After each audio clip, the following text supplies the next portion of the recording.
Hello, and welcome to another episode of the Into the Shadows podcast.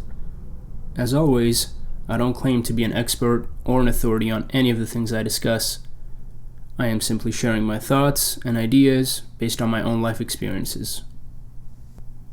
In today's episode, we'll be discussing the idea of happiness. Happiness is something, in one form or another, we all aspire to have in life. And we would all prefer to have a happy life as opposed to a sad one. Seems like a no-brainer. But the question is, how can we retain or maintain happiness? Can we have perpetual happiness? Now, Buddhism puts forth this drastic notion that life is suffering. As humans, we have a multitude of cravings, aspirations, and desires. And whether we attain these desires or not, they will inherently lead to suffering. If we don't attain our desires, we feel disappointed or feel a sense of loss, i.e., suffer. And if we attain our desire, due to the impermanent and passing nature of all things, everything which arises also passes away, that too will lead to suffering. And because all things in life are fleeting, our attachment to them is the cause of suffering. Now, this idea presupposes that there is no happiness in the true sense of the word, because happiness too is fleeting like everything else, and only through detachment can we escape suffering. This was, and is to a certain extent, an idea I ascribe to, because the truth of impermanence is undeniable. But unless you're a devout monk or have mastered the art of detachment, it's hard to avoid desires. And due to the finiteness of life, rather than being governed by desires and aspirations, I choose to be governed by happiness.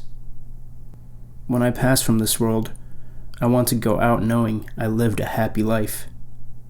And for me, that means on a daily basis, consciously choosing and doing little things which will bring joy to my life.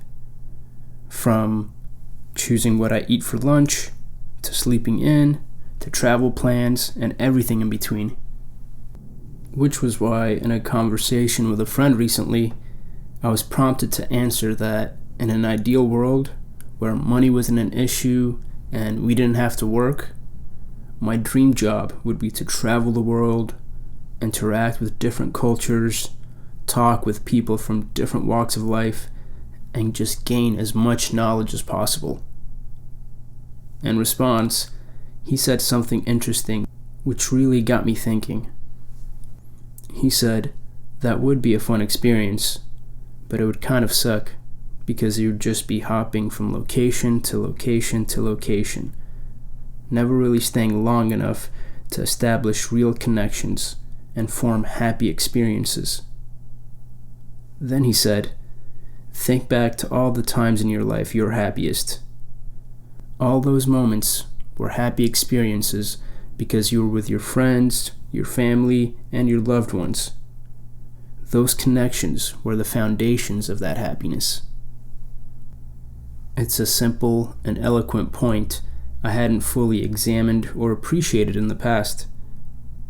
When I look back, the moments of joy which stand out aren't the moments where I consciously chose what foods I ate, but are rather the shared experiences I had with those around me. But what about that Buddhist idea of impermanence and the fleeting nature of happiness? Those connections which are foundational to happiness can also be sources of great pain. When a relationship ends, or a friend or a loved one passes away, that connection can also cause soul-crushing pain, which can make you never want to put yourself in a position to feel that way ever again. It's a catch-22. On the one hand, connection is a great source of happiness. But on the other hand, it can also bring immense suffering.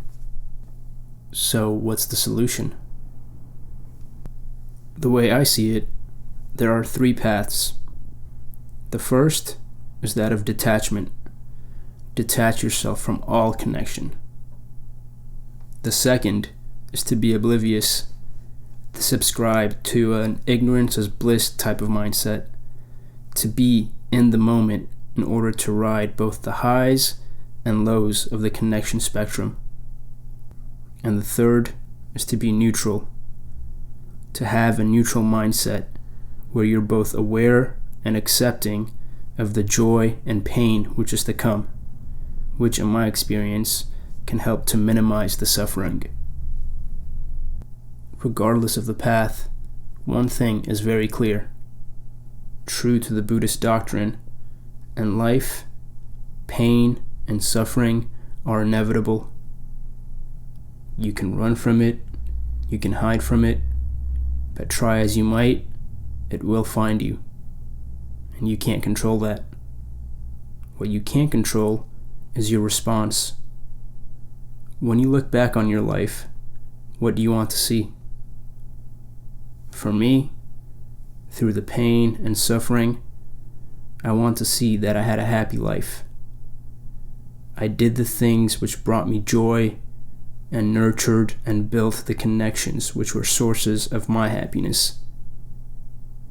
And I know many people probably want to see the same things.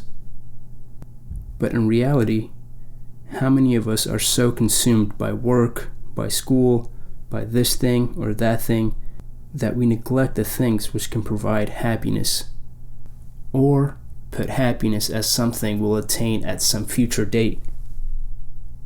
Life is short. What brings you happiness? Food for thought. And with that, I'll leave you until next time.